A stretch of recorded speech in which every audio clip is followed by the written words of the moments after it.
मैंने एक video lake की अलग से बना दी है जिनको कंप्लीट करना होगा। बाकी इस वीडियो में हम पार्ट 2 इसको आप मान के चलो, और इसमें हम अपना सॉइल वाला पार्ट, वेजिटेशन वाला पार्ट एंड एक पार्ट और है आपका, एक तो सॉइल का करेंगे और एक वेजिटेशन का करेंगे, सॉइल एरोजन कंजर्वेशन से रिलेटेड। बाकी कौन कौन से रिवोल्यूशन टर्म जो है, ठीक है, वो एक पार्ट कर लेंगे। और इरिगेशन एंड कनाल से क्वेश्चन आते हैं, इजी क्वेश्चन होते हैं, अगर पता रहे तो सही, नहीं पता हो तो गलत। तो ये वीडियो लंबी होने वाली है, तो इत्मीनान से देखिएगा। And this video contain in actual, ये मान के चलो कि मिनिमम 5 क्वेश्चन। पहले वाले वीडियो मिनिमम 5 क्वेश्चन है और इधर से आएंगे।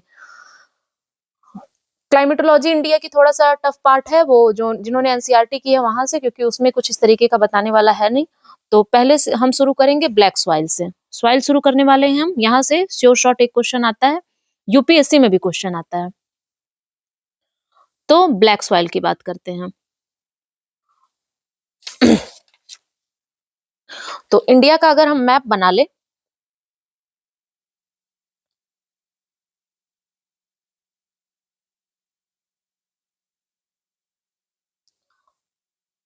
कुछ इस तरीके से, इधर से थोड़ा खराब हो गया, तो ये वाला जो पोर्शन है ये होता है ब्लैक सॉइल का, और हल्का सा यहाँ पे भी होता है, थोड़ा सा यहाँ पे भी होता है। तो ब्लैक सॉइल के बारे में कुछ इंपॉर्टेंट बातें हम देखते हैं कि ब्लैक सॉइल को क्या कहते हैं, रेगुर सॉइल भी कहते हैं। और इसे क्या कहते हैं, ब्लैक सॉइल को रेगुर सॉइल भी कहते हैं, या ब्लैक क्वार्टन सॉइल भी कहते हैं, या इसे ट्रॉपिकल ब्लैक अर्थ भी कहते हैं, बिकॉज क्योंकि ये ट्रॉपिकल रीजन में पाई जाती है, या इसे ट्रॉपिकल चर्नोजेम भी कहते हैं। और ये जो ब्लैक सॉइल है वो कब फॉर्म होती है, जब बसाल्ट लावा का विदरिंग एंड इरोजन होता है।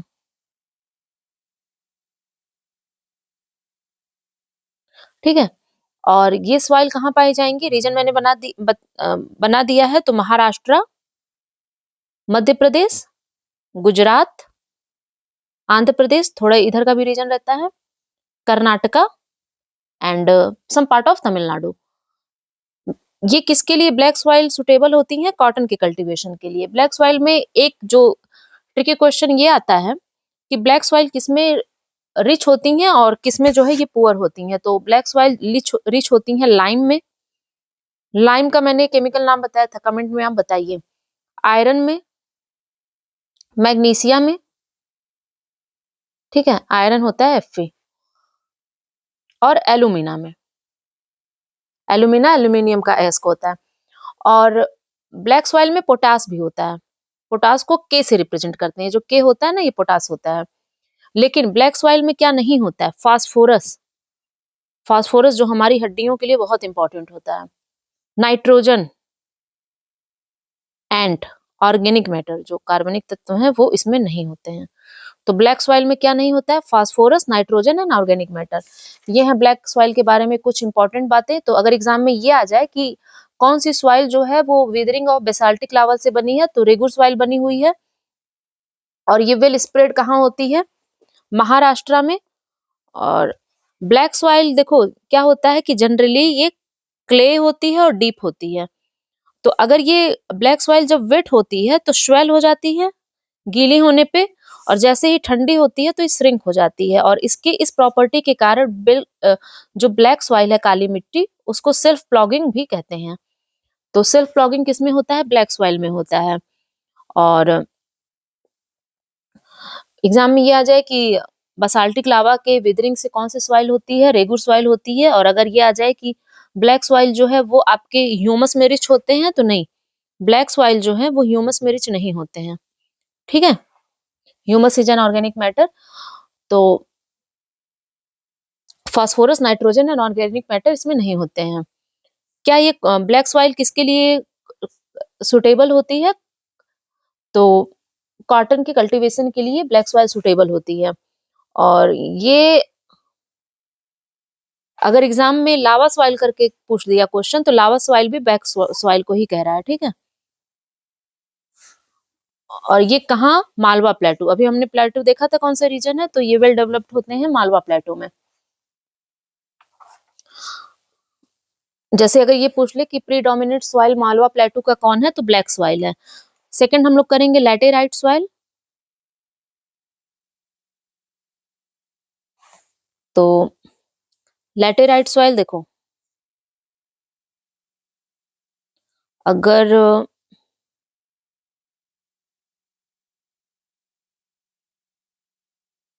ये है कुछ इस तरह करके, तो इधर वाला पोर्शन जो है,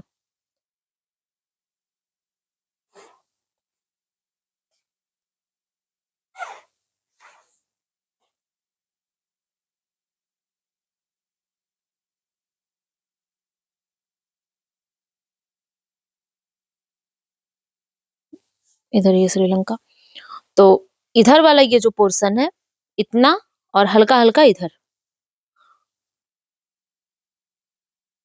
तो ब्लैक सॉइल इधर होते हैं। लैटेराइट सॉइल, ब्लैक तो आपने देख लिया कि मालवा वाले रीजन में होता है, महाराष्ट्र वगैरह में। तो लैटेराइट सॉइल कब फॉर्म होती है, तो लैटेराइट जो है वो लेटर से मिलके बना हुआ है, जिसका मतलब होता है ब्रिक। दूसरा, लैटेराइट सॉइल के बारे में हमको ये पता होना चाहिए कि ये फॉर्म्ड होती है under the condition of high temperature, temperature ज्यादा होना चाहिए और हैवी रेनफॉल होना चाहिए, ज्यादा बारिश हो और ज्यादा वर्षा हो। और जब ज्यादा बारिश हो रही है, ज्यादा वर्षा हो रही है, तो इसकी वजह से क्या होगा, सॉइल लीच करने लगेगी। तो अगर सॉइल लीच करने लगेगी तो वो केवल छोड़ेगी ऑक्साइड ऑफ आयरन, उस सॉइल्स में बचे रहेंगे, एंड एल्यूमिनियम। तो इन्हीं, जो इसके पास आयरन ऑक्साइड बचा, इसकी वजह से ये क्या होती है, रेड होती है, मिट्टी कलर की, लैटेराइट, ईट कलर की। तो oxide of iron and aluminium इसमें होता है, और चूंकि इसमें बारिश तेजी से होती है तो ह्यूमस कंटेंट क्या होता है, रिमूव्ड होगा तेजी से। और ये यूपीएससी 2000 अभी 24 वाले एग्जाम में पूछा गया था। नाउ ये सॉइल जो है वो पुअर किस किस चीज में होगी, ऑर्गेनिक मैटर। तो इसमें ऑर्गेनिक मैटर में पुअर होती है, ठीक है। नाइट्रोजन काटने का मतलब इसमें पुअर है, नाइट्रोजन में, फॉस्फेट में, कैल्शियम में। जबकि इसमें बचे कौन से, लीच होने के बाद इसमें आयरन के ऑक्साइड और एल्यूमिनियम के ऑक्साइड बच रहे हैं, आयरन के ऑक्साइड और एल्यूमिनियम के ऑक्साइड और पोटास। और इसलिए लैटेराइट सॉइल, अगर इसमें देखो ऑर्गेनिक मैटर नहीं है, नाइट्रोजन नहीं है, फास्फोरस नहीं है, कैल्शियम नहीं है, तो it is not suitable for cultivation. और अगर इनका उपयोग करना है तो मैन्योर एंड फर्टिलाइजर का यूज करके इनको पहले हम सॉइल को फर्टाइल बनाएंगे, तब यूज करेंगे। तो हमने देखा था कि ये किस किस एरिया में है, कुछ इधर का रीजन होगा वेस्टर्न घाट में, फिर इधर हल्का सा ईस्टर्न घाट वाले पार्ट में, और फिर महाराष्ट्र में, और इधर आंध्र प्रदेश में, और इधर वेस्ट बंगाल वाले एरिया में, ठीक है, इधर होती हैं। तो लैटेराइट सॉइल क्या जनरली रेड होती हैं कलर में, हाँ। क्या उसमें नाइट्रोजन और पोटाश होते हैं, तो नाइट्रोजन पोटाश नहीं होते हैं। और क्या राजस्थान उत्तर प्रदेश, तो देखो देख लिया हमने, राजस्थान यूपी में ये नहीं है। और लैटेराइट सॉइल की एक खास बात है कि टैपियोका और कैश्यू नट्स यहाँ पे बिल्कुल अच्छे से उगाए जा सकते हैं। अगर एग्जाम में आ जाए कि लैटेराइट सॉइल कहाँ कहाँ होते हैं, अगर ऑप्शन में यूपी, हिमाचल, पंजाब, महाराष्ट्र, तो महाराष्ट्र में होते हैं, और मतलब कि मालाबार कोस्टल रीजन में ना।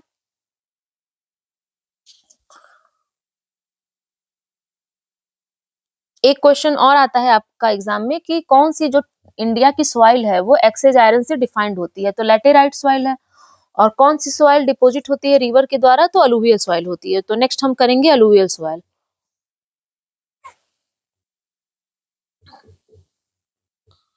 अलुवियल सॉइल, तो क्या कहते हैं इसको, जलोढ़ मिट्टा, जलोढ़, जलोढ़, जलोढ़ मिट्टी शायद कहते हैं अलुवियल को, आई डोंट नो। तो और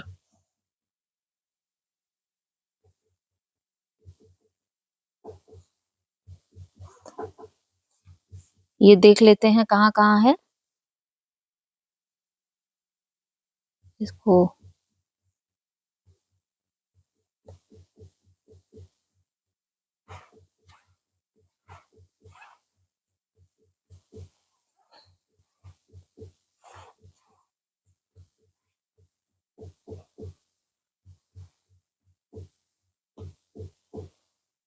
ठीक है। तो ये जो आपकी अलुवियल सॉइल है ये नदर्न प्लेन में वाइड स्प्रेड होती है। तो नदर्न प्लेन इधर से है ना, यहाँ से पूरा नदर्न प्लेन फैला है, फिर यहाँ से और हल्का हल्का इन एरिया में। तो अलुवियल सॉइल के बारे में हम कुछ खास बातें देखेंगे। पहला तो ये नदर्न प्लेन में फैली हुई हैं और इंडो गैंगेटिक प्लेन, इसी नदर्न प्लेन को इंडो गैंगेटिक प्लेन कहते हैं। एंड ये कहाँ कहाँ सॉइल पाई जाती हैं? महानदी, गोदावरी, कृष्णा, कावेरी के डेल्टा में। अलुवियल सॉइल का जो कलर होता है वो लाइट ग्रे से ऐश कलर होता है, और ये अलुवियल सॉइल कई बार एग्जाम में पूछा जा चुका है। और इनका नेचर कैसा होता है? अलुवियल सॉइल का Sandy, loamy and clay. Sandy, loamy और क्ले में केवल पार्टिकल साइज का अंतर होता है, ठीक है। और अलुवियल सॉइल जनरली आपकी रिच होती है पोटास में, पोटास होता है के, और लाइम में, ऑर्गेनिक मैटर में। लेकिन अलुवियल सॉइल में क्या नहीं होते हैं? Phosphorus, nitrogen and humus. यही प्रॉब्लम चल रही है कि फास्फोरस, नाइट्रोजन और ह्यूमस कंटेंट जो है अलुवियल सॉइल में भी नहीं होता है। तो यहाँ पे लेग्यूमिनस क्रॉप का जो है वो कल्टीवेशन होता है, और अगर लेग्यूमिनस क्रॉप का कल्टीवेशन यहाँ पे हो सकता है इजिली, तो लेग्यूमिनस क्रॉप क्या करते हैं? नाइट्रोजन फिक्सेशन करेंगे, जिसकी वजह से वहां पे नाइट्रोजन उत्पन्न हो जाता है, फिर वो इरिगेशन के लिए सुटेबल होते हैं। तो अलुवियल सॉइल में हम लोग कितने प्रकार की सॉइल पढ़ते हैं? खादर, भांगर, भाबर, तराई। तो खादर जो होती है हमारी, खादर, ये न्यू अलुवियम सॉइल है, ठीक है। कादर खान नया है, तो खादर क्या है? न्यू अलुवियल सॉइल है और हमेशा फर्टाइल रहती है। बांगर क्या है? ओल्ड अलुवियम सॉइल है। भाभर क्या है? जहाँ पे स्ट्रीम जो है डिसअपियर्स हो जाते हैं, ये वहां पाई जाती है। और तराई क्या है? जो भाभर के साउथ का रीजन होता है वो तराई रीजन होता है। और यहाँ की जो सॉइल होती है वो जनरली रिच होती है in nitrogen and organic matter, but poor in phosphate. तो अगर एग्जाम में ये आ जाए कि इंडिया की मोस्ट प्रोडक्टिव सॉइल कौन सी है, तो अलुवियल सॉइल है। और लार्जेस्ट सॉइल ग्रुप इंडिया में कौन सा है? अलुवियल सॉइल है। और सबसे कम जो वाटर रिटेंशन कैपेसिटी होती है वो अलुवियल सैंड सॉइल की होती है, क्योंकि सैंड सॉइल में क्या होते हैं? पार्टिकल दूर दूर होते हैं। और तो वाटर होल्डिंग कैपेसिटी देखो, ये क्ले, सिल्ट और सैंड जो है ना, क्ले में क्या है कि पार्टिकल थोड़े पास पास होंगे तो इसकी कैपेसिटी ज्यादा होती है, उससे कम सिल्ट में होती है, उससे कम सैंड में होती है। और फास्फोरिक एसिड जो है वो नहीं होता है अलुवियल सॉइल में।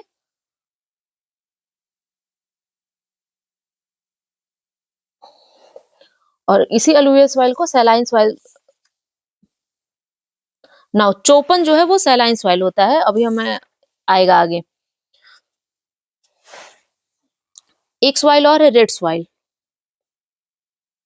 तो रेड सॉइल का क्रिस्टलाइन और मेटामॉर्फिक रॉक के विदरिंग से बनता है, और कंसंट्रेशन ऑफ जो आयरन है वो रिस्पॉन्सिबल होता है इसके लिए। और ये रेड सॉइल कहाँ होता है? जहां पे वर्षा कम होगी वहां पे होगा।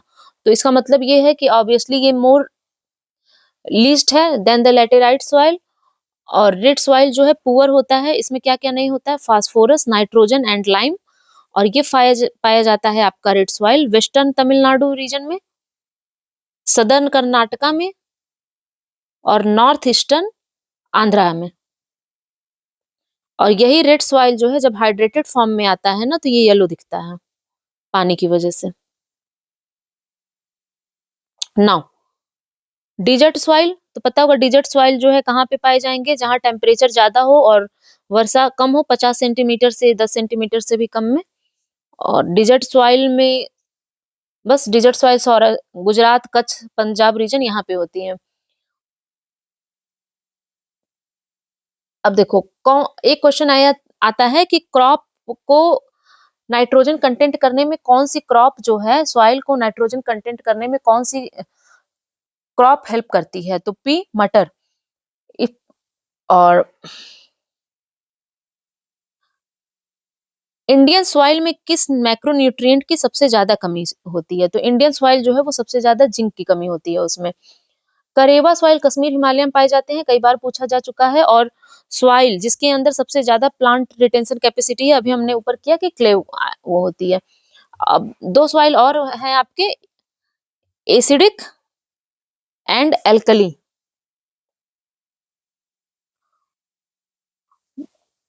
देखो एसिडिक सॉइल को, जो एसिडिक सॉइल है आपका,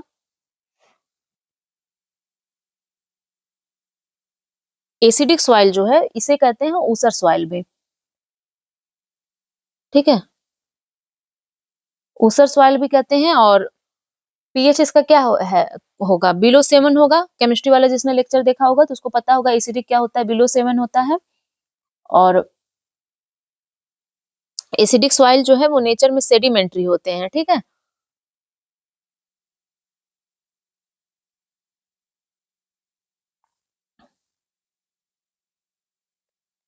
नाउ एसिडिक में ज्यादा कुछ इंपॉर्टेंट है नहीं। और ऊसर सॉइल जो है वो बेसिक को कहते हैं, एसिडिक को नहीं कहते हैं। तो ऊसर सॉइल मतलब जिसका पीएच जो है 7 से ज्यादा हो, और एसिडिक है तो पीएच 7 से कम होगा। ठीक है, तो ऊसर सॉइल में आपकी किसकी किसकी कमी होती है, जिसका पीएच 7 से ज्यादा हो गया, मतलब एल्कालाइन सॉइल है। तो इसमें डिफिशियंसी होती है आपकी बैक्टीरिया की, नाइट्रोजन की और जिंक की। और इन्हीं कमी को दूर करने के लिए ऊसर जो सॉइल होती है उसका पीएच 7 से ज्यादा होता है, और इसमें बैक्टीरिया, नाइट्रोजन और जिंक की कमी होती है। इन कमी को दूर करने के लिए पायराइट्स, जिप्सम और ग्रीन मैन्योर मिलाया जाता है। लाइम का यूज किया जाता है एसिडिक सॉइल में, ताकि हम उसका ट्रीटमेंट कर सकें। तो अगर ये एग्जाम में पूछ ले कि फर्टाइल सॉइल का पीएच वैल्यू कितना होना चाहिए, तो 6 से 7 के आसपास। और एसिडिक सॉइल को अगर कल्टीवेबल बनाना है तो हम कैसे बनाएंगे, लाइम को ऐड करके। और अगर बेसिक सॉइल को कल्टीवेबल बनाना है तो जिप्सम को ऐड करके। अगर एग्जाम में ये आ जाए कि सॉइल अल्कानिटी और सॉइल सैलिनिटी की प्रॉब्लम को सॉल्व करनी है, तो हम खेत में किसका यूज करेंगे, तो यूज ऑफ जिप्सम, CaSO4 × 2 वाला, उसको हम यूज करेंगे, जिसको कैल्शियम सल्फेट भी कहते हैं। एक क्वेश्चन और आपका आता है कि इंडिया में जो मैक्सिमम अल्कली एरिया है, मैक्सिमम अल्कली का मतलब समझ में आ गया। अल्कालाइन मतलब कि बेसिक, तो मोस्टली जो अल्कालाइन सॉइल है वो उत्तर प्रदेश में पाई जाती है।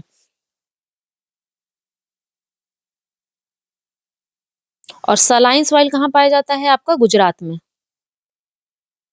तो इंडिया में largest area of saline soil, in India largest area of saline soil is found in Gujarat and maximum is found in UP. Tea plantation के लिए जो है वो एसिडिक सॉइल ज्यादा सुटेबल होता है। तो अगर आपका अब सॉइल से क्वेश्चन आएगा तो नहीं गलत होगा। नाउ एक क्वेश्चन आपका आता है नेचुरल वेजिटेशन से, उसको हम देख लेते हैं। ये हर साल फिक्स आते हैं। तो नेचुरल वेजिटेशन, और ये आपका वीडियो जो है नेचुरल वेजिटेशन। पहला वेजिटेशन है ट्रॉपिकल एवरग्रीन फॉरेस्ट। तो ट्रॉपिकल एवरग्रीन फॉरेस्ट, ठीक है। तो देखो नेचुरल वेजिटेशन का मतलब क्या होता है, फ्लोरा, जो वो फ्लोरा जो बिना किसी ह्यूमन एड के, बिना किसी ह्यूमन सहायता के अपने से ही किसी एनवायरनमेंट में उत्पन्न हो रहे हैं। ह्यूमिडिटी, टेम्परेचर, सॉइल, ये सब उनको प्रभावित कर रही है। तो पहला फॉरेस्ट होगा ट्रॉपिकल एवरग्रीन फॉरेस्ट। तो ट्रॉपिकल एवरग्रीन फॉरेस्ट जो है वो warm and humid area condition होनी चाहिए। ये कहाँ होते हैं forest, warm and humid areas में। और वो एरिया रिसीव करे मोर देन 200 सेंटीमीटर रेनफॉल। और उसका मीन एनुअल टेम्परेचर कितना हो, 22 डिग्री सेंटीग्रेड। तो जब ज्यादा टेम्परेचर और ज्यादा रेनफॉल है तो इसकी वजह से ट्रीज क्या हैं, बहुत लंबे हो जाते हैं, वेरी टॉल एंड डेंस। और इन्हीं ट्रॉपिकल एवरग्रीन फॉरेस्ट को क्या कहते हैं, सेल्वास। तो ट्रॉपिकल एवरग्रीन फॉरेस्ट की कुछ एग्जाम्पल इंपॉर्टेंट स्पीसीज जो इसमें पाई जाती हैं, और ये कई बार एग्जाम में पूछा जा चुका है। तो पहले हम स्टेट देख लेते हैं, इंडिया में कहाँ कहाँ ये पाए जाएंगे। आसाम, केरला, वेस्ट बंगाल, ज्यादा बारिश वाला रीजन है ना, अंडमान एंड निकोबार, मेघालय को, और मेघालय के बाद Tripura, Mizoram.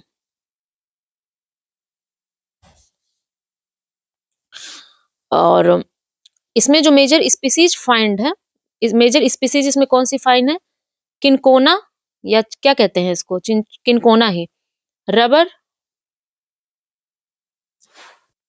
Cinchona, rubber, coconut, bamboo, mahogany और एबोनी। ये सब बिल्कुल डेंस फॉरेस्ट हैं, आप विकिपीडिया में देख सकते हैं। और ये हैं आपके ट्रॉपिकल एवरग्रीन फॉरेस्ट के। ट्रॉपिकल एवरग्रीन फॉरेस्ट ये मिलाने के लिए आता है कि एक तरफ लिख दिया ट्रॉपिकल एवरग्रीन, एक तरफ स्पीसीज। दूसरी है हमारी ट्रॉपिकल डेसिडुअस। तो ट्रॉपिकल डेसिडुअस को ही हम कहते हैं मानसून फॉरेस्ट, और ट्रॉपिकल डेसिडुअस को हम मानसून फॉरेस्ट कहते हैं। और ये अपने जो पत्तियां हैं इनको गिरा देते हैं ड्राई सीजन में, पर्णपाती वन होता है क्या, ड्राई सीजन, और ताकि ये वाटर को कंजर्व कर सके। क्योंकि आपको पता होगा पत्तियों में स्टोमेटा होता है जिससे वाष्पीकरण की क्रिया होती है, तो उधर से पानी उड़ता रहता है, पत्तियों को ही गिरा देते हैं ड्राई सीजन में। It is a kind of adaptation. और एवरेज रेनफॉल जो है वो इस रीजन में होता है 70 से 200 सेंटीमीटर। और ये फॉरेस्ट जो है इंडिया में कहाँ पाए जाएंगे, वेस्टर्न घाट के ईस्टर्न स्लोप पे, भाबर और तराई रीजन में। अभी मैप बना के हम देख लेंगे तो चपक जाएगा दिमाग में। और ट्रॉपिकल डेसिडुअस में पाई जाती हैं साल, टीक, साल और टीक यूपीएससी में पूछा जा चुका है 2023 में, नीम, शीशम, साल, टीक, नीम, शीशम, मैंगू। तो एक बार आप मैप में समझ लो कि कहाँ,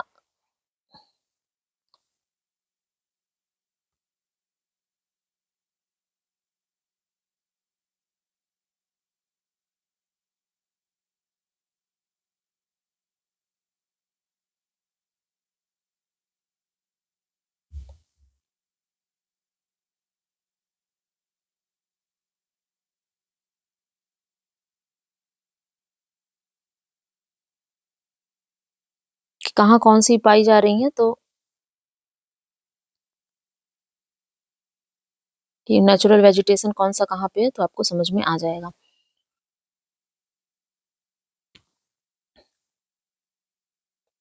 देखो ये जो एरिया है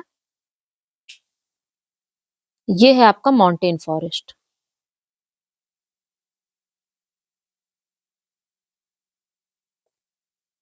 और ये जो एरिया है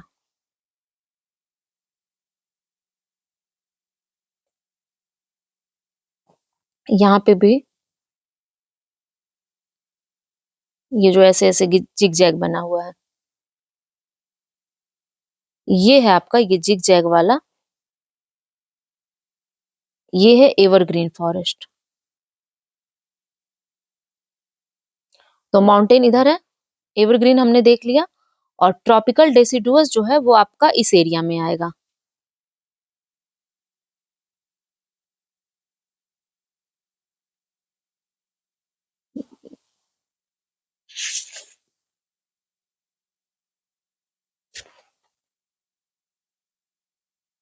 यहाँ आएगा ट्रॉपिकल डेसिडुअस।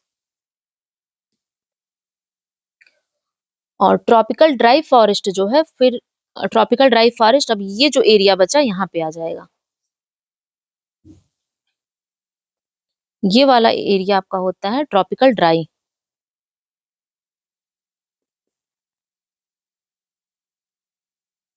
और डेसिडुअस इधर वाले भी थोड़े से एरिया में रहेगा, ठीक है। और यहाँ पे ये जो था, ये एरिया, तो ट्रॉपिकल एवरग्रीन, ये पूरा जिगजैग वाला ट्रॉपिकल एवरग्रीन। और डेल्टाइक फॉरेस्ट डेल्टा रीजन में होंगे। और डिजर्ट फॉरेस्ट आपका कहाँ आएगा, डिजर्ट एरिया में, तो पंजाब राजस्थान वाले एरिया में। ये ये आ जाएगा आपका डिजर्ट फॉरेस्ट। तो ट्रॉपिकल ड्राई फॉरेस्ट कहाँ पे आया, देखो इस रीजन में, ठीक है।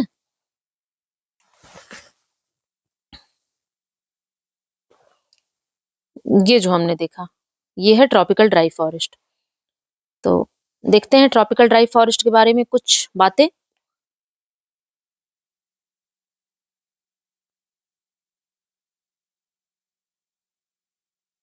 तो ट्रॉपिकल ड्राई फॉरेस्ट जो है किस रीजन में पाए, तो ये फॉरेस्ट उन रीजन में पाया जाता है जहां पे एनुअल रेनफॉल होती है 70 से 100 सेंटीमीटर के बीच में, और ये फॉरेस्ट यूपी में पाया जाएगा। और इनके जो वुड्स हैं वो आंध्र प्रदेश, महाराष्ट्र, कर्नाटक, तमिलनाडु में। इसके जो कुछ महत्वपूर्ण ट्रीज हैं, रोजवुड, मैंगो, सैंडलवुड एंड महुआ। तो ट्रॉपिकल रोजवुड, मैंगो, सैंडलवुड, चंदन और महुआ, ये है ट्रॉपिकल ड्राई फॉरेस्ट की। Now arid forest.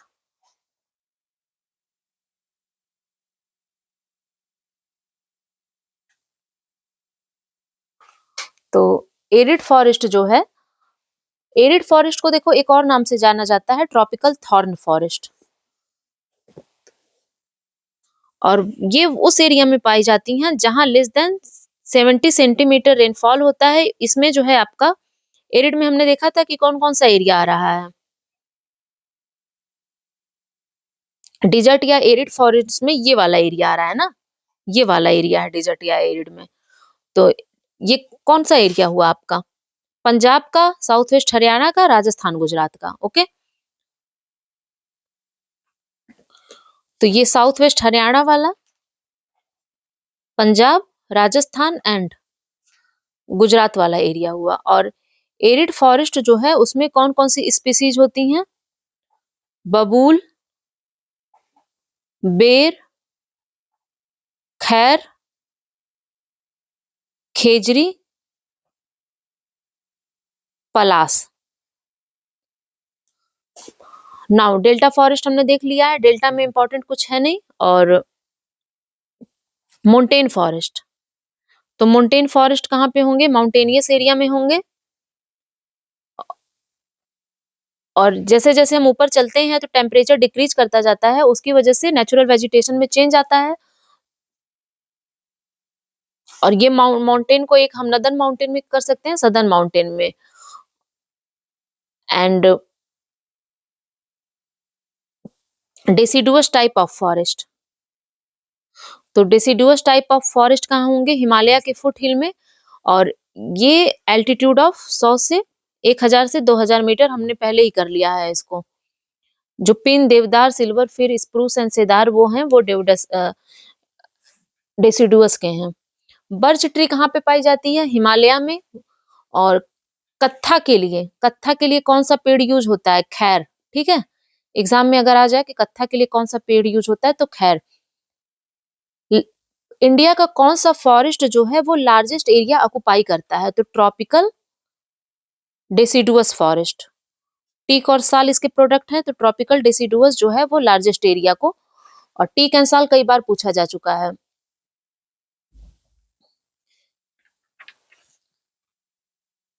तो अगर आप ऐसे कर लेते हैं तो क्वेश्चन यहाँ से सही हो जाएंगे। एक बार क्वेश्चन पूछा गया था कि किसके पास फ्लावर नहीं है, तो फर्न, क्योंकि फर्न क्या होता है, वेस्कुलर प्लांट होता है जिसमें फ्लावर ना हो।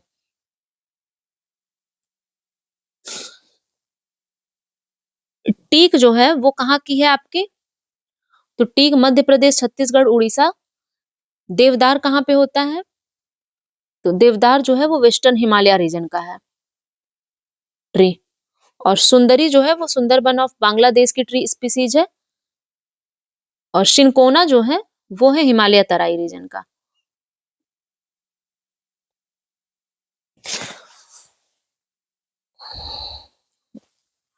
सैंडलवुड एग्जाम में आया हुआ है। सैंडलवुड जो है वो कर्नाटका, आंध्र प्रदेश, तेलंगाना, बिहार, गुजरात में होता है। और सुंदरी वेस्ट बंगाल का है। इंडिया में कौन सा एरिया है जो लार्जेस्ट डेंस फॉरेस्ट में है? तो मध्य प्रदेश है।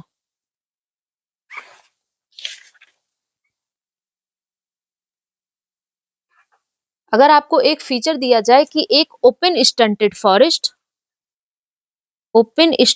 फॉरेस्ट जहां पे बुशेस हैं, झाड़ियां हैं विथ स्मॉल ट्रीज, तो ये कहाँ पाया जाएगा? ट्रॉपिकल थॉर्न फॉरेस्ट की ये बात कर रहा है, और ये पाया जाएगा आपका वेस्टर्न आंध्र प्रदेश में।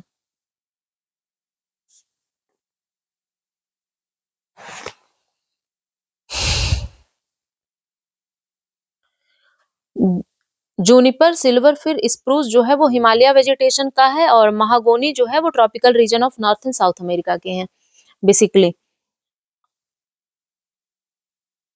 नाउ एक क्वेश्चन और एग्जाम में पूछ लेता है कि कौन से ग्रासलैंड कहाँ पे हैं? तो बनी ग्रासलैंड गुजरात के हैं। बुगेल्स हैं उत्तराखंड के। और खज्जर हैं हिमाचल प्रदेश। और पहलगाम ये हैं जम्मू कश्मीर के। सोशल फॉरेस्ट्री में एक ट्री यूज होता है मल्टीपर्पज के लिए, खेजरी। खेजरी। पहली बात तो ये फ्रॉस्ट इसको ज्यादा तेजी से प्रभावित नहीं करता है, तो इसलिए ये ग्रीन मैन्योर के लिए, गोट प्रूफ जो फेंसेस होते हैं उनके लिए यूज होता है। लीसा को किस ट्री से ऑब्टेन किया जाता है? पाइन ट्री से। लीसा क्या है? फॉरेस्ट प्रोडक्ट है। और कुछ हमें मैंग्रोव एरिया पता होने चाहिए। तो इंडिया में सबसे बड़ा मैंग्रोव कहाँ है?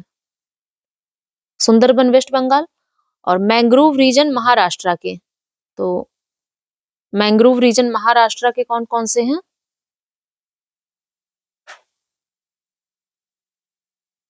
तो देखो महाराष्ट्र के मैंग्रोव रीजन में है अचरा रत्नागिरी जो फेमस है। और कर्नाटका में है कुंडापुर कारावार। केरला में वेम्बानाथ कन्नौर है। तमिलनाडु में पुलिकट वगैरह है, उतना इंपॉर्टेंट नहीं है। नेक्स्ट ये हो गया हमारा, यहाँ आप अच्छे से कर लोगे तो एक क्वेश्चन श्योर शॉर्ट हो जाएगा। नेक्स्ट क्वेश्चन पूछता है इरिगेशन एंड कैनाल से। अभी तो नहीं पूछ रहा है, लेकिन शायद बीपीएससी का मैंने पेपर देखा अभी, शायद नहीं, आई एम 85% श्योर, लेकिन थोड़ा सा डाउट है।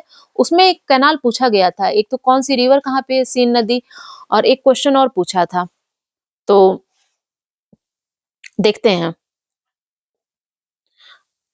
कुछ इरिगेशन और कैनाल के बारे में हम देखेंगे। पहला देखो कैनाल प्रोजेक्ट और उसका लोकेशन। तो एक प्रोजेक्ट है जवई प्रोजेक्ट, और जवई प्रोजेक्ट कहाँ है? जवई रिवर पे, राजस्थान में।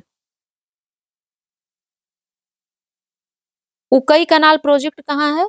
गुजरात में है।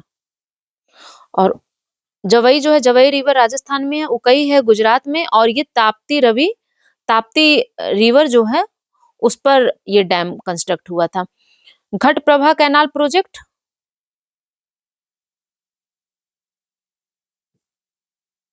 तो घटप्रभा कैनाल प्रोजेक्ट है आपका घटप्रभा रिवर कर्नाटका में।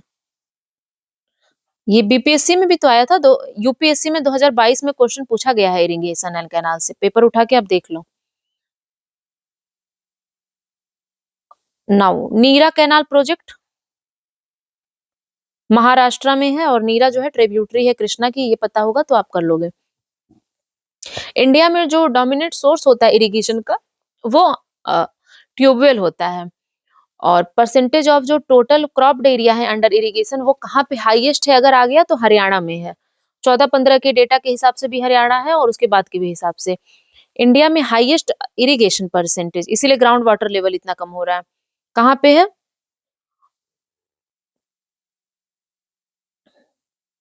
Punjab currently.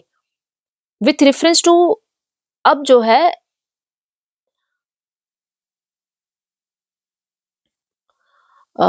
With reference to, अगर माइक्रो इरिगेशन की बात की जाए तो माइक्रो इरिगेशन के बारे में कुछ बातें आप जान लो। पहला ये है कि माइक्रो इरिगेशन से क्या होता है कि फर्टिलाइजर या न्यूट्रिएंट रिड्यूस हो सकता है और ग्राउंड वाटर का जो है ग्राउंड वाटर रिसीड करने लगता है। अगर आपके एग्जाम में ये आ जाए कि वो स्टेट जिस जो लार्जेस्ट एरिया है under tubewell irrigation, tubewell irrigation में लार्जेस्ट कौन है? उत्तर प्रदेश, हमारा UP. Garland canal system India को दस्तूर ने प्रपोज किया था और pioneer of irrigation in South India Cotton, Shri Arthur Cotton को कहा जाता है। श्री ए कॉटन जो है वो है pioneer of irrigation work in India.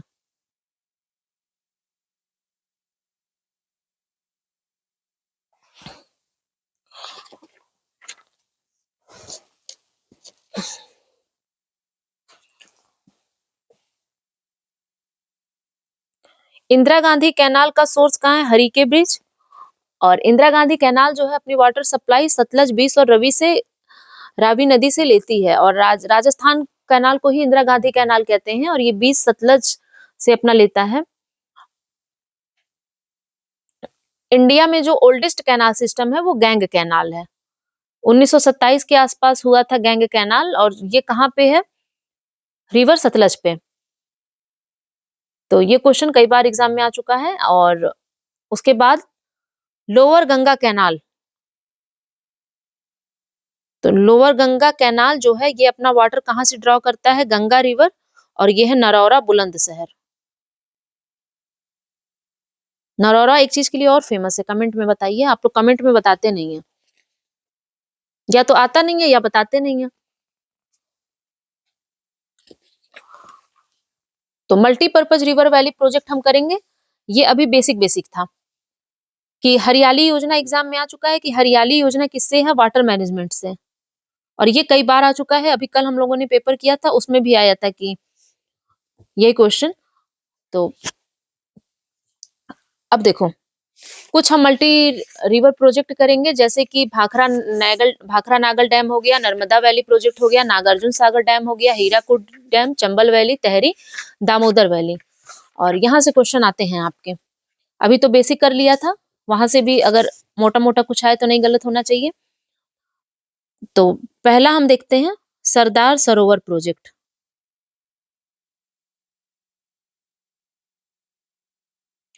तो सरदार सरोवर प्रोजेक्ट जो है वो आपका एस्टैब्लिश है नर्मदा रिवर इन गुजरात। और ये सबसे ज्यादा मेगावाट ऑफ इलेक्ट्रिसिटी प्रोड्यूस करेगा और इसकी जो इलेक्ट्रिसिटी है सरदार सरोवर प्रोजेक्ट को, उसकी 57% इलेक्ट्रिसिटी जो है वो मध्य प्रदेश को दी जाएगी और गुजरात, राजस्थान, महाराष्ट्र भी इसके वो हैं। मेधा पाटेकर जो है उन्होंने ही इसका अपोज किया था और उन्होंने एक समिति बनाई थी, धारंग राष्ट्र समिति, इसके अपोज के लिए। फिर नर्मदा बचाओ आंदोलन चला था, नर्मदा सागर प्रोजेक्ट, और इंदिरा सागर डैम भी कहते हैं इसे।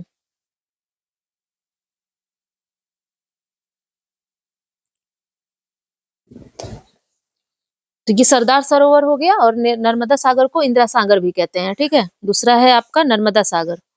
सरदार सरोवर के बाद है आपका नर्मदा सागर और उसे हम कहते हैं इंदिरा सागर डैम भी।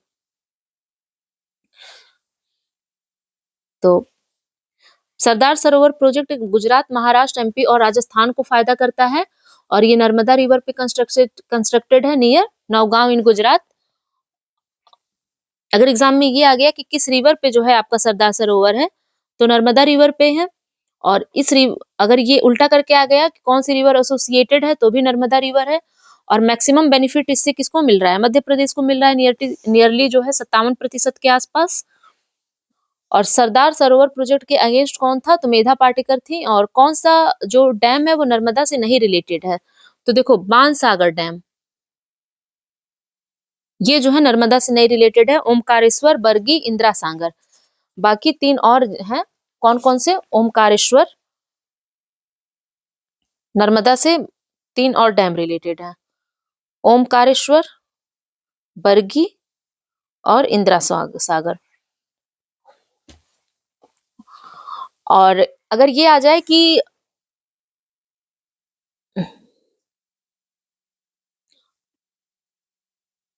ओमकारेश्वर प्रोजेक्ट किसका है, तो नर्मदा रिवर का है, आप जान गए।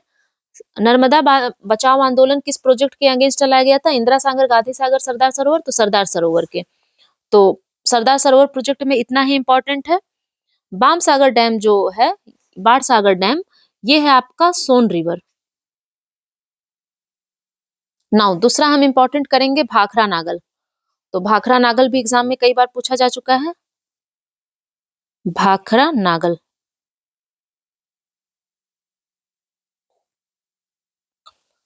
ये इंडियन फ्यूजियोग्राफी वाली जो है उसका ये पार्ट्स हैं, ये पार्ट 2 में है। और दूसरा एक पार्ट वो आएगा जिसमें आपके मिनरल, इंडस्ट्री, टाइडल, मिनरल आएगा, इंडस्ट्री आएगा, पोर्ट वगैरह इंडिया की आएगी, और कौन सा इसमें आर्टिफिशियल पोर्ट्स है, यहाँ से क्वेश्चन आते हैं, मिनरल से आते हैं कि कौन सा एरिया मिनरल के लिए फेमस है, वो अलग एक में वीडियो आएगा, और 5-6 क्वेश्चन आप वहां से एक्सपेक्ट कर सकते हो। तो Bhakra Nangal dam, Bhakra Nangal dam multipurpose project है, किसके किसके बीच में? पंजाब, राजस्थान, हरियाणा। तो भाखरा नागल डैम जो है वो आपका 3 ज्वाइंट वेंचर है, पंजाब, हरियाणा, राजस्थान के बीच में, और 2 डैम कंस्ट्रक्ट किए गए हैं, पहला भाखरा है, दूसरा नागल है। और हिमाचल प्रदेश, पंजाब, हरियाणा, राजस्थान में भी, हिमाचल प्रदेश में भी फैला हुआ है। और इस वाटर स्टोरेज इस डैम का कहाँ किया जाता है? गोविंद सागर लेक में।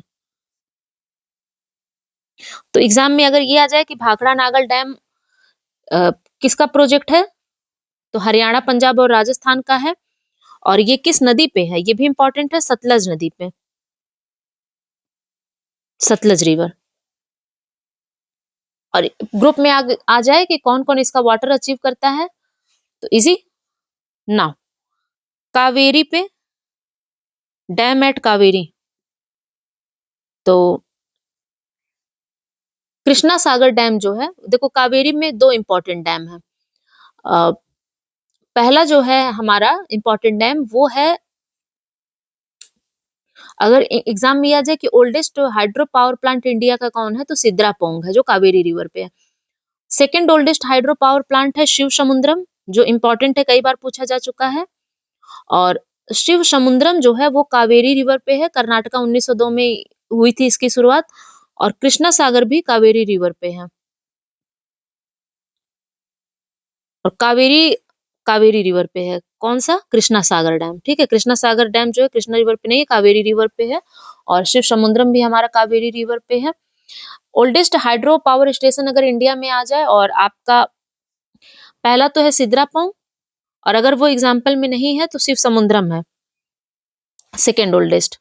और ये कहाँ पे है? Kaveri river in Karnataka. Exam में अगर पूछा जाए कि शिव समुद्रम हाइड्रो पावर प्रोजेक्ट कहाँ है, तो कर्नाटका में है। और कावेरी रिवर वाटर डिस्प्यूट जो है वो किन कंट्री के बीच में है, तो तमिलनाडु, कर्नाटका, केरला, पांडुचेरी के बीच में। नागार्जुन सागर डैम में भी क्वेश्चन आए हुए हैं। तो नेक्स्ट हम करेंगे नागार्जुन सागर डैम। तो नागार्जुन सागर डैम के बारे में पहला तो ये है कि नागार्जुन सागर डैम किस नदी पे है? कृष्णा रिवर पे है।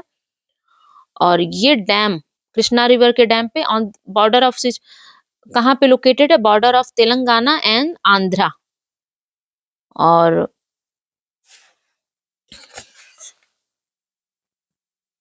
तो क्वेश्चन अगर पूछ लिया कि नागार्जुन सागर प्रोजेक्ट किस रिवर पे है? कृष्णा नदी में है, और आंध्र प्रदेश में, border of Andhra and Telangana.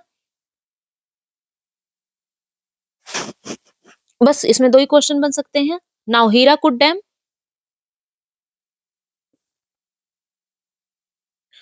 तो हीराकुंड डैम आपका कहाँ पे है? महानदी, उड़ीसा। बस इसमें यही 2 क्वेश्चन बन सकते हैं कि डैम का नाम बताइए या कहाँ बिल्ट है। चंबल वैली प्रोजेक्ट, तो चंबल वैली जो है वो कहाँ से ओरिजिनेट होती है, हमने देखा था military headquarter of war in Madhya Pradesh, Janapav हिल से। और ये यमुना से कहाँ मिलती है? इटावा में। और चंबल प्रोजेक्ट जो है वो राजस्थान और मध्य प्रदेश का ज्वाइंट प्रोजेक्ट है।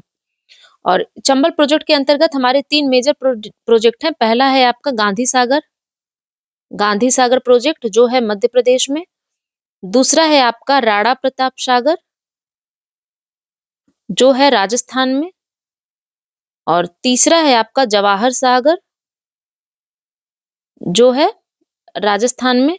ये सब चंबल नदी पे हैं। तो गांधी सागर डैम कहाँ है? चंबल पे 3 है, गांधी सागर, राणा प्रताप सागर, जवाहर सागर। तीनों जो हैं बड़े बड़े लोग, गांधी, राणा प्रताप सागर, जवाहर सागर, ये लोग हैं चंबल नदी पे, जिसमें और गांधी जी कहाँ है? मध्य प्रदेश में। और राणा और जवाहर ये लोग हैं राजस्थान में। ठीक है, तो गांधी सागर डैम है आपका मध्य प्रदेश में, इसमें कुछ जानना नहीं है। तो अगर ये आ जाए कि चंबल पे कौन सी डैम कंस्ट्रक्ट हुई है? इंदिरा, सरदार सरोवर, भाखड़ा और गांधी में, तो गांधी सागर। और गांधी सागर है कहाँ? गांधी और जवाहर हैं आपके, गांधी जो है वो है आपका मध्य प्रदेश में, और जवाहर कहाँ है? राजस्थान में। गोविंद सागर भी मध्य प्रदेश में है, और गोविंद वल्लभ पंत सागर। तो गोविंद सागर जो है वो मैन मेड लेक है, मैन मेड रिजर्वायर है। कहाँ पे है? हिमाचल प्रदेश में। ठीक है, गोविंद सागर क्या है? मैन मेड रिजर्वायर है जो हिमाचल प्रदेश में है। और गांधी सागर हमने देखा कि मध्य प्रदेश में है। जवाहर सागर कहाँ है? राजस्थान में है। और गोविंद वल्लभ पंत सागर सोनभद्र डिस्ट्रिक्ट यूपी में है। और ये आरओ में पूछा गया था, अभी रिसेंटली एग्जाम हुआ था। तो सोनभद्र डिस्ट्रिक्ट यूपी। चंबल नदी में कौन सा रिजर्वायर बिल्ट किया गया है? तो Rana Pratap river. Tehri dam project के बारे में, टिहरी डैम प्रोजेक्ट के बारे में हम कुछ चीजें देख लेते हैं, इंपॉर्टेंट है। तो टिहरी डैम जो है वो कंस्ट्रक्ट कहाँ पे हुआ है? Confluence of Bhagirathi and Bhilangana.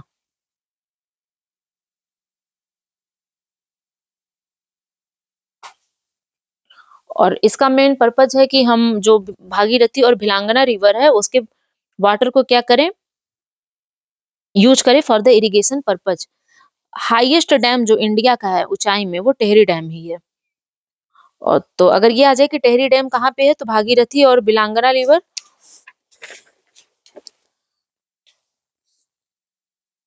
और टिहरी डैम कंस्ट्रक्ट है भागीरथी में, जो सोर्स है गंगा का। ठीक है, नाउ दामोदर वैली। तो मैथॉन जो है आपका यूपीएससी में आया था इस साल 2024 में, मिलाने के लिए वैली और वो मिलाने के लिए आया था। 2023 या 24 में आया था मिलाने के लिए। तो दामोदर वैली प्रोजेक्ट, तो दामोदर रिवर सोर्स हमने देखा था, और इसे सारो ऑफ बंगाल भी कहते हैं।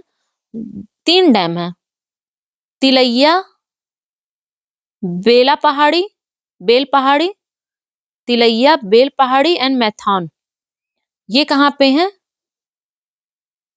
तिलैया, बेल पहाड़ी, मैथान, ये हैं बाराकर रिवर पे। और जो ट्राइब्यूटरी है हमारी दामोदर रिवर की। और मैथॉन डैम भी है दामोदर रिवर में, बाराकर रिवर पे। तो अगर एग्जाम में ये आ जाए कि मैथॉन, बेल पहाड़ी और तिलैया डैम कहाँ पे हैं, तो बाराकर रिवर पे हैं। तिलैया डैम किस रिवर पे है? बाराकर पे है। तिलैया कई बार पूछा जा चुका है। और दामोदर वैली कॉर्पोरेशन 1948 में स्टैब्लिश हुआ था, अगर ये एग्जाम में पूछा जाए तो। नाउ हम कुछ मिसलेनियस प्रोजेक्ट देखेंगे। तो देखते हैं। तो मिसलेनियस प्रोजेक्ट में प्रोजेक्ट्स एंड रिवर। उकई, उकई किस रिवर पे है? तापी नदी में। उकई किस नदी पे है? प्रोजेक्ट तापी पे। जैकावाड़ी, तो जैकावाड़ी गोदावरी रिवर, ये मिलाने के लिए आ सकता है। मऊरा काशी, तो इसका मऊरा काशी है। और खड़कवासला,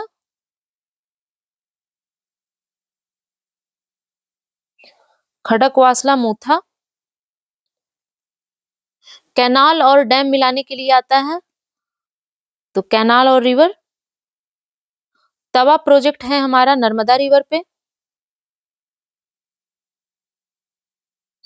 मिदनापुर है कंसावती रिवर पे। और यूपीएससी में 2020 में आया था कि कंसावती जो आप पूछते हो ये क्या है, वाटर रिजर्वायर, तो ये है।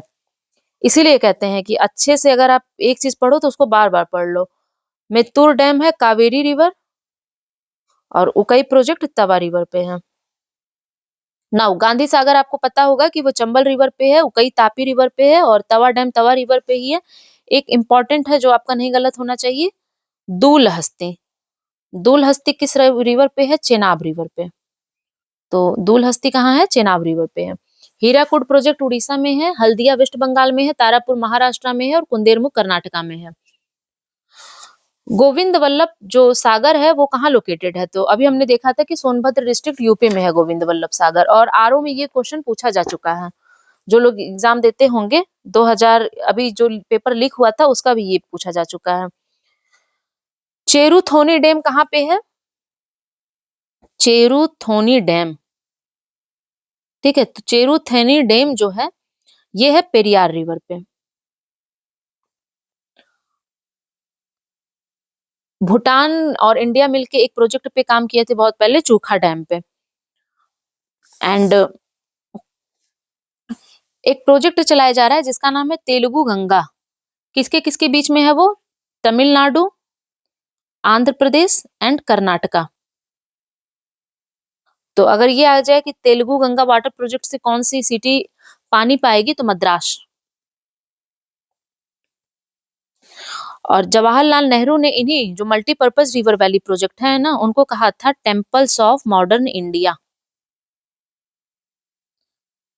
ये सब देखो ब्रीफ नोट्स हैं, तो अगर एग्जाम में क्वेश्चन गलत नहीं करना है तो देख के जाना है। बाकी जिनका बना होगा तो कॉन्ग्रेचुलेशन, आप आ गए हैं। अलमट्टी डैम कहाँ है? अलमट्टी डैम है कृष्णा रिवर पे। मेट्टूर डैम कहाँ है? मेट्टूर डैम, तो ये है कावेरी रिवर पे। तो अलमट्टी कहाँ है? कृष्णा रिवर पे। मेत्तूर है कावेरी रिवर पे, और गांधी सागर है आपका चंबल रिवर पे। एग्जाम में आ जाए कि अल्मेटी डैम किस रिवर पे है, ये आईएएस में आया हुआ क्वेश्चन है 1999 में। तो अल्मेटी डैम है आपका कृष्णा रिवर पे। मेट्टूर तो इधर आ जाओगे तमिलनाडु साइड में, कावेरी रिवर पे। गांधी सागर अभी हमने देखा था चंबल रिवर पे, और सरदार सरोवर नर्मदा रिवर पे। और अल्मेटी डैम 2 बार आ चुका है, एक बार 1997 में यूपीएससी में आया है, एक बार 1999 में आया है। जिनके पास 20-25 साल के पेपर होंगे वो उठा के देख सकते हैं कि कुछ गलत नहीं बोला जा रहा है वीडियो में। मैत्तूर डैम 2008 में भी यूपी पीसीएस में पूछा जा चुका है, ये है कावेरी रिवर पे। और मयूर काशी जो है रिवर ट्राइब्यूटरी है हुगली की, जो झारखंड वेस्ट बंगाल से बहती है। तो और मयूर काशी प्रोजेक्ट जो है वो है आपका वेस्ट बंगाल का प्रोजेक्ट। नागार्जुन सागर आंध्र प्रदेश का है, और हीराकुड उड़ीसा का है। और इडुकी डैम जो है वो पेरियार रिवर इन केरला, ठीक है, पेरियार रिवर पे है केरला में। माता टीला डैम, माता टीला कई बार एग्जाम में पूछा जा चुका है। ये बेतवा रिवर पे है, और ये ज्वाइंट वेंचर है यूपी और मध्य प्रदेश का। माता टीला किसका है? बेतवा रिवर, और ज्वाइंट प्रोजेक्ट है यूपी एंड मध्य प्रदेश का। इडुकी कहाँ है? पेरियार में। मैट्टूर कहाँ है? कावेरी रिवर। तो मैट्टूर से याद कर लो कि साउथ में है, तो कावेरी उधर बहती है, ब्रह्मगिरी हिल कर्नाटका। इडुकी याद कर लो कि इडुकी कहाँ है? केरला में, तो पेरियार। और माटा टीला इसमें टफ है एक, तो Betwa river UP and Madhya प्रदेश।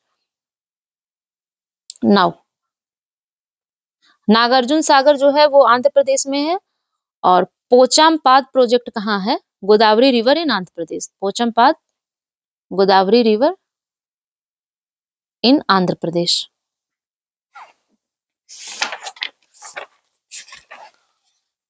तो यहां से आपके क्वेश्चन नहीं गलत होने चाहिए, ठीक है, इसीलिए करवाया जा रहा है। का कालपोंग हाइड्रो इलेक्ट्रिक पावर प्रोजेक्ट कहाँ है? अगर एग्जाम में आ गया तो कालपोंग है आपका अंडमान एंड निकोबार में। इंडिया का ओल्डेस्ट हाइड्रो पावर प्लांट पूछा जा चुका है, सिद्रापोंग जो वेस्ट बंगाल में है। ओल्डेस्ट हाइड्रो पावर प्लांट, तो ये कहाँ है? सिद्रापोंग एंड वेस्ट बंगाल। दार्जिलिंग टाउन में। और ये क्वेश्चन 3-4 बार आपका पूछा जा चुका है। घटप्रभा जो है वो घटप्रभा रिवर कर्नाटका में है। हीराकुड डैम प्रोजेक्ट जो है वो महानदी रिवर हीराकुड उड़ीसा में है, महानदी के पास। ककरापारा जो है वो गुजरात में है और गुजरात की तरफ बहती तापी नदी। तो ककरापारा रिवर प्रोजेक्ट कहाँ है? तापी रिवर गुजरात में। फरक्का बैराज हुगली रिवर पे है, ठीक है।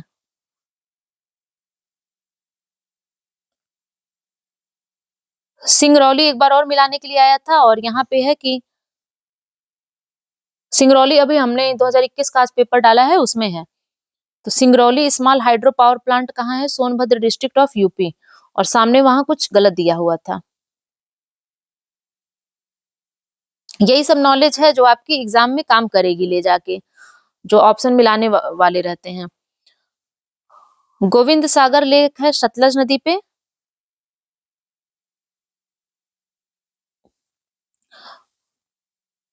और कोलेरू लेक है कृष्णा और गोदावरी नदी के बीच में। उकई है तापी नदी पे। वुलर है झेलम। एक डैम है जिसका नाम है कालागढ़ डैम। तो कालागढ़ डैम किस नदी पे है? रामगंगा रिवर पे। डैम और रिवर हम कर रहे हैं। पोंग डैम कहाँ है? बीस नदी पे। काला डैम है रामगंगा रिवर पे और पोंग डैम है बीस नदी पे, ठीक है। मेजा डैम है कोठारी रिवर पे, not important Meja dam. Tulbul project, Tulbul project है आपका झेलम नदी पे। तो और कहाँ पे है ये? तुलबुल प्रोजेक्ट है आपका झेलम नदी, Jammu Kashmir. Baligarh hydro electric project भी जो है वो चेनाब नदी पे है। अगर आपको मिलाने के लिए आ जाए कि कलपक्कम कहाँ पे है? तमिलनाडु में है। राणा प्रताप सागर राजस्थान में है। नरौरा यूपी में। तारापुर महाराष्ट्र में। कलपसार प्रोजेक्ट, तो कलपसार प्रोजेक्ट जो है वो गुजरात का एक प्रोजेक्ट है जिसमें एक डैम बिल्ड किया जाएगा। ये कलपसार गुजरात का प्रोजेक्ट है जिसमें डैम बिल्ड किया जाएगा across the gulf of Khambhat, ठीक है। और चंबल हमने देखा था कि राजस्थान, पंजाब और हरियाणा में है। सुइल रिवर प्रोजेक्ट, सुइल रिवर प्रोजेक्ट कहाँ पे है? हिमाचल प्रदेश में, अगर एग्जाम में आ जाए तो। एंड नाउ माटा टीला डैम, माटा टीला डैम है ललितपुर में, जो ज्वाइंट वेंचर चल रहा था मध्य प्रदेश यूपी का। बेतवा नदी, हीराकुड महानदी उड़ीसा। चंबल गांधी सागर डैम कहाँ है? मध्य प्रदेश चंबल। ककरापार ताप्ती नदी पे। और राणा और जवाहर, ये राणा और जवाहर दो लोग, ये कहाँ का है? राजस्थान। गोविंद वल्लभ सागर हमने किया है सोनभद्र यूपी। भद्रा रिजर्वायर कहाँ का है? कर्नाटका का। भवानी सागर तमिलनाडु का। गांधी सागर मध्य प्रदेश का। राणा प्रताप और एक जवाहर, ये दो है राजस्थान के। मिलाने के लिए आ गया। कोल डैम प्रोजेक्ट जो है, कोल डैम प्रोजेक्ट जो है वो सतलज नदी पे बिल्ट है। और दुलहस्ती प्रोजेक्ट हमने अभी देखा, दुलहस्ती कहाँ था? चेनाब पे। इंदिरा गांधी कैनाल सतलज नदी पे बना हुआ है। कोल डैम भी सतलज पे है और इंदिरा गांधी कैनाल भी सतलज पे है। नागार्जुन सागर, नागार्जुन कृष्णा और उकई ताप्ती। दुलहस्ती कई बार पूछा गया है, तो दुलहस्ती कहाँ है? चेनाब नदी पे है। रानी लक्ष्मी बाई डैम प्रोजेक्ट है। ये जो राजघाट डैम प्रोजेक्ट है ना यूपी का, राजघाट डैम प्रोजेक्ट, ये ललितपुर में है। राजघाट डैम प्रोजेक्ट जो है ललितपुर में है और ये है बेतवा रिवर में। यूपी की डिस्ट्रिक्ट है ललितपुर। और Rajghat dam project Betwa river में है, ललितपुर में है और इसी को कहते हैं रानी लक्ष्मीबाई प्रोजेक्ट। रिहंद प्रोजेक्ट आपका रिहंद नदी पे है, नहीं याद करना है। रानी लक्ष्मीबाई बेतवा नदी पे है। तहरी कहाँ पे? भागीरथी पे। और रामगंगा है रामगंगा पे। तिस्ता जो है सिक्किम की है। नांगल डैम सतलज पे है। और सरदार सरोवर आ गया तो नर्मदा पे है। नागार्जुन सागर साउथ में आओ कृष्णा पे है। और हीराकुड महानदी उड़ीसा में है। तो यहाँ से क्वेश्चन आएंगे तो आपके नहीं गलत होंगे श्योर शॉट, अगर इतना रटा रह रहा है तो। बबली प्रोजेक्ट एक बार एग्जाम में पूछा था कि बबली प्रोजेक्ट कहाँ पे है, तो बबली प्रोजेक्ट जो है वो महाराष्ट्र का है, गोदावरी रिवर पे है। और रिहंद प्रोजेक्ट रिहंद नदी पे है, नागार्जुन सागर कृष्णा नदी पे है। नाउ मालफूजा डैम, मालम फूजा डैम जो है वो मालम फूजा रिवर पे है, जो ट्राइब्यूटरी है भरतपुजा की।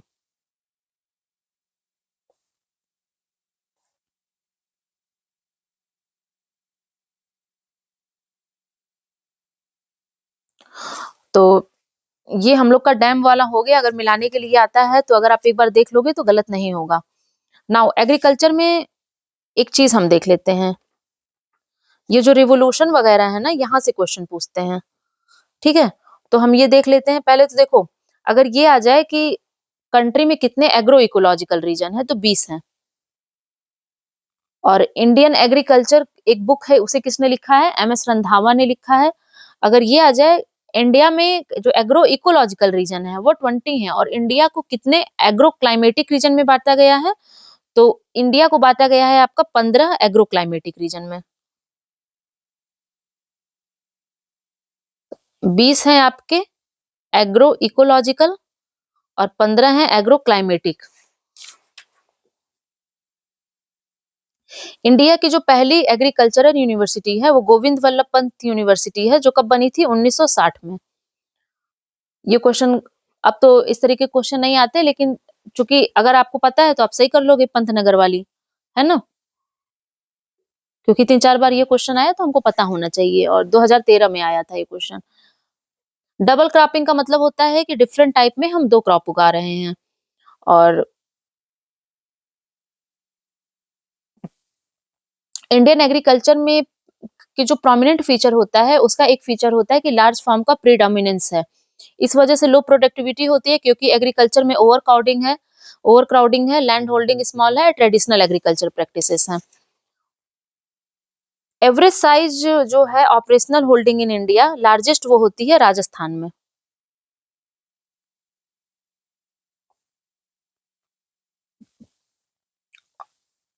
और अगर ये आ गया कि कौन सा क्रॉप कंसीडर करता है हाईएस्ट अमाउंट ऑफ नाइट्रोजन, तो काउ पे।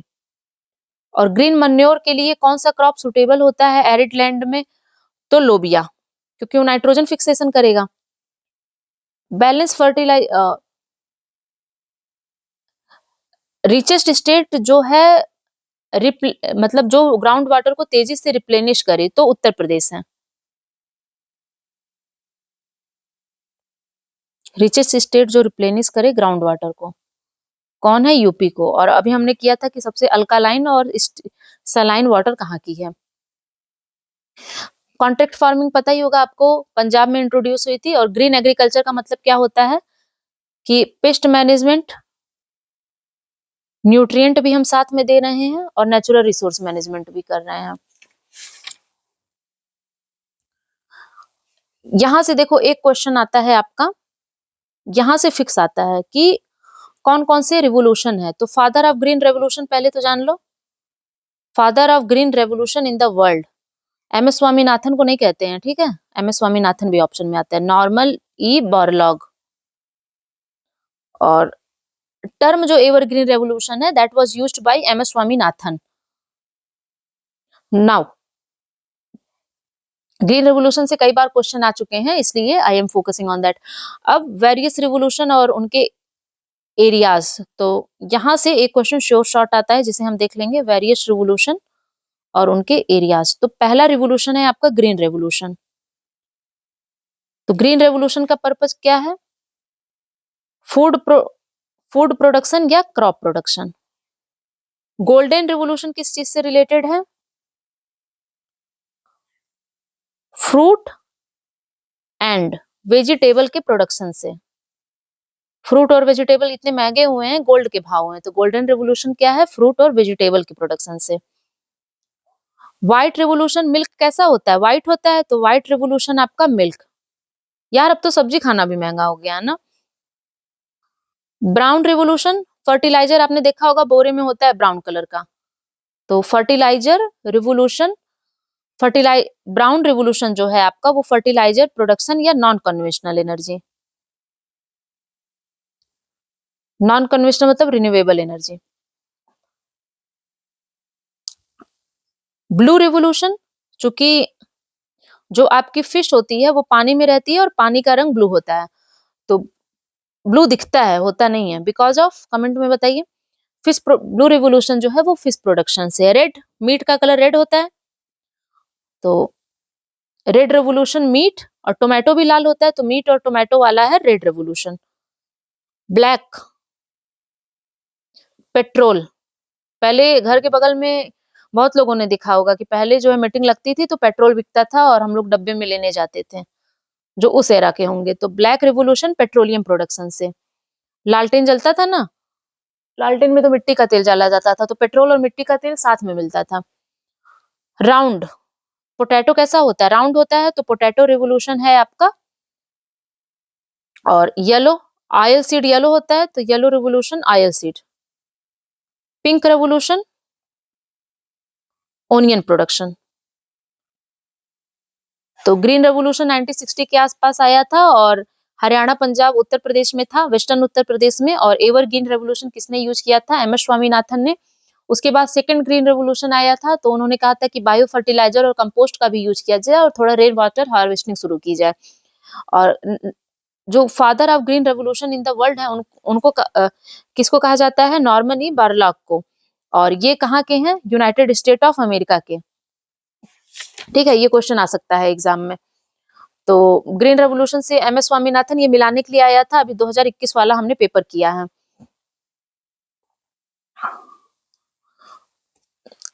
और एक क्वेश्चन और आया था कि ग्रीन रिवोल्यूशन से जो यील्ड पर हेक्टेयर है वो कितना हुआ था, तो 2000 केजी हुआ था।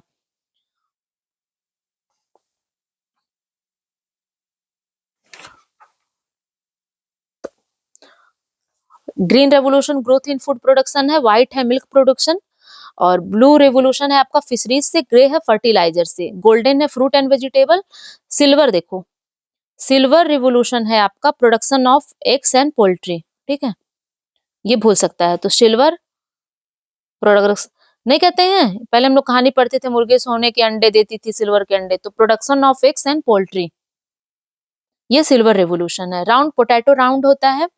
पिंक, ओनियन या प्रॉन। और ग्रे, फर्टिलाइजर, रेड होता है मीट या टोमेटो का। तो ब्लैक, क्रूड ऑयल प्रोडक्शन से भी रिलेटेड होता है।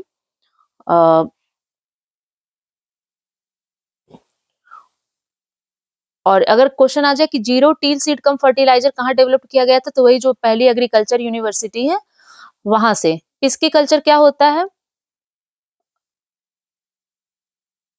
फिश को कॉमर्शियली, जो पीसी कल्चर होता है फिश को कॉमर्शियली रेज करना, तो प्रोडक्शन ऑफ फिश कर लो। ठीक है, तो यहाँ से एक क्वेश्चन आपके हर साल आते हैं। और रबी, खरीफ, जायद हम लोग पहले कर चुके हैं एग्जाम पॉइंट ऑफ व्यू से।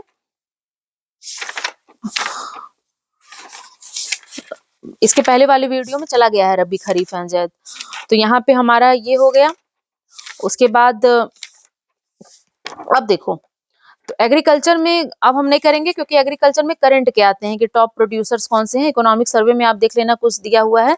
अब हम लोग करेंगे इकोनॉमिक ज्योग्राफी इंडिया की, जिसमें आपका आएगा, तो यहाँ से आपके 4 से 5 क्वेश्चन आएंगे, इसको आप रिवाइज करो। ये पार्ट 2 है इंडियन ज्योग्राफी वाले पार्ट का, फिजियोग्राफी वाले पार्ट का। अब हम जो नेक्स्ट वीडियो आएगा उसमें आपका आएगा मिनरल, इंडस्ट्री, मतलब मेटेलिक मिनरल आएंगे आपके, नॉन मेटेलिक मिनरल आएंगे, बॉक्साइट आएगा, और एनर्जी। एनर्जी में 2 हैं, कोल और पेट्रोलियम एंड नेचुरल गैस। उसके बाद मिसलेनियस हम करेंगे मिनरल वाला। और इंडस्ट्री में हम देखेंगे आयरन एंड स्टील इंडस्ट्री। उसके बाद ट्रांसपोर्ट हम देखेंगे इंडिया का, जहां से क्वेश्चन बनते हैं। तो ट्रांसपोर्ट से भी एक क्वेश्चन आता है। तो 1-2 क्वेश्चन मिनरल से आते हैं आपके मिलाने के लिए। ठीक है, एनर्जी से भी एक आता है, और ट्रांसपोर्ट से भी एक आता है, और एक आता है रिसर्च सेंटर ऑफ इंडिया, कि एग्री फॉरेस्ट्री इंस्टीट्यूट कहाँ है, ये सब आता है। Indian institute of forest management कहाँ है, तो ये हम करेंगे। उसके बाद हमारा इंडियन जो है वो हो जाएगा, और यहाँ से 3 वीडियोस हैं, 2 जो हैं वो आपके फिजियोग्राफी वाले पार्ट के हैं, और उसके बाद आपका ये वाला पार्ट है। तो इसमें एटलीस्ट आपके जो है ये आप मान के चलो कि 10 से 12 क्वेश्चन का आप गेन करोगे अगर आप रिवाइज करके जाते हो तो। तो थैंक यू वेरी मच।